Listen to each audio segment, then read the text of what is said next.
Сәлем достар, сізді каналыма көріп отырғаныма өте қуаныштымын. Мен бүгін сіздерге өте жұмсақ, әдемі булочканың рецептімен бөліспекшімін. Ыстық кезінде маймен жесеңіздер, бір отырғаннан бітіп кететін булочка. Жасалуы да өте оңай. Ең алдымен жұмыртқамызға қантымызды қосып, шамалы араластырып аламыз. Және жылы сүтімізді қосып, ашытқымызды қосамыз. Сұйық майымызды қосып, шамалы араластырып, сосын ұнды қосамыз. Ұнымызды аз-аздан қосып отырып, жұмсақ қамыр илейміз. Ұнды бірден көп қосып жібермеңіздер, аз-аздан қосып отырып илеңіздер. Себебі булочканың жұмсақ болып шығуы тікелей осы қамырларыңыздың жұмсақ болуына байланысты. Егер қамырыңыз қатты болып қалса, булочкаларыңызда арасы нығыз болып піседі.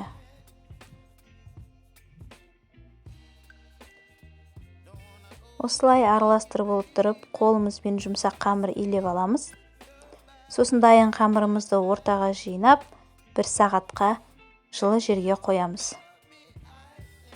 1 сағаттан соң қамырымыз шамалы көтерілген соң, қамырымызды алып, қолымызды шамалы майлап, қамырмен жұмыс істеуге ыңғайлы болу үшін.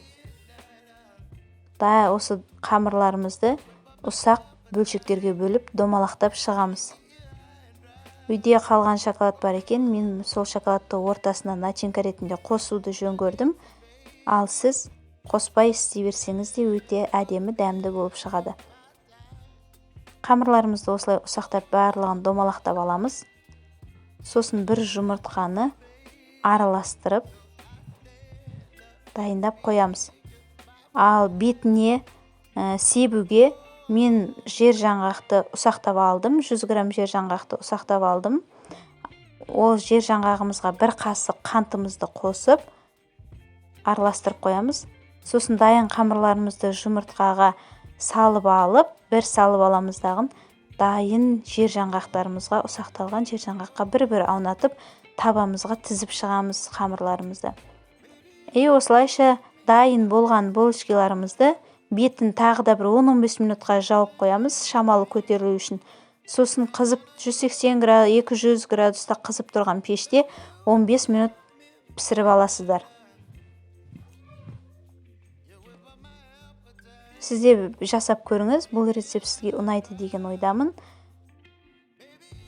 Мені қолдап кетсеңіздер, мен өте қуанышты боламын. Барлықтарыңызға рахмет. Сіздермен бірге Азиза. Видео пайдалы болса, лайк басып кетуді ұмытпаңыз. Сау болыңыз, астарыңыз дәмді болсын.